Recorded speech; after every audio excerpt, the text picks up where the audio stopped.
Good morning. सकाळचे 7 वाजले आणि मी निघाली आहे घोडेश्वरला. हा आहे मंदिराचा पायथा. मग थोडीशी पेटपूजा करून वर चढायला सुरुवात केली. हा अनुभव थोडा स्पेशल होता कारण मायेचा हात सोशल फाउंडेशन कामशेत या NGO मधली पण मुलं आमच्यासोबत या हाईकमध्ये सहभागी झाली होती. पायऱ्यांचा मार्ग सोडून हा मार्ग घेतलाय मी आणि आता इथे जायचंय. Okay, let's go. I guess इथून पण आहे. चल जाऊन बघू. थोडा सरळ रस्ता आलेला आहे. Thank God. भोलेनाथ. या मंदिरापर्यंत पोहोचण्यासाठी साधारण 350 पायऱ्या चढलो होतो. लेण्या सुद्धा ऊन नाहीये त्यामुळे वाचलोय, नाहीतर वाट लागली असती अजून. येस, फायनली मंदिर आलेलं आहे. हर हर महादेव.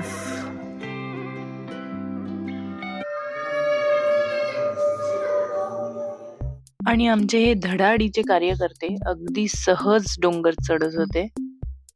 जेवढं सहज सोपं दिसते तेवढं सहज तर नक्कीच नव्हतं, पण या सगळ्यांसोबत हा हाईक करायला मजा आली.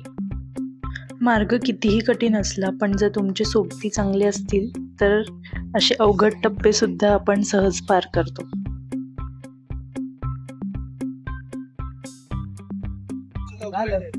नहीं मौत का रास्ता है.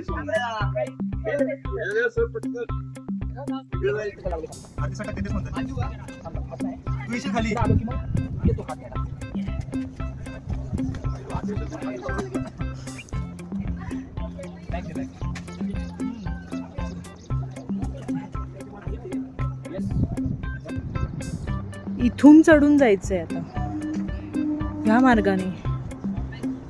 इकडे वर टॉपला माणसं दिसत आहेत.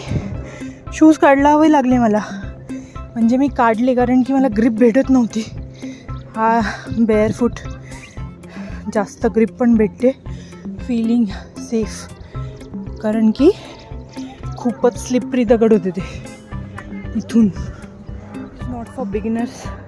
लिटरली तिथून आलोय सरपटत.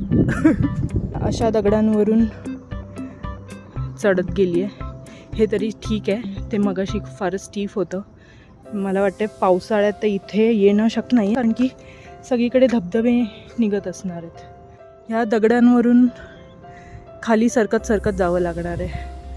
थोडं चॅलेंजिंग आहे. नाही, इथे वर पोचलो आहे आम्ही आणि इथे आता मेडिटेशन करणार आहोत थोडा वेळ. So nature heels us in so many ways. तर साधारण आम्ही 40 जण होतो, ज्यांनी निसर्गाच्या सानिध्यात बसून महादेवाच्या सानिध्यामध्ये पंचमहाभूतांना समर्पित होऊन ध्यान केलं. निसर्गाच्या सानिध्यामध्ये आपलं मन शरीर शुद्ध होतं आणि मस्त एनर्जी ग्रहण करून आम्ही खाली उतरलो.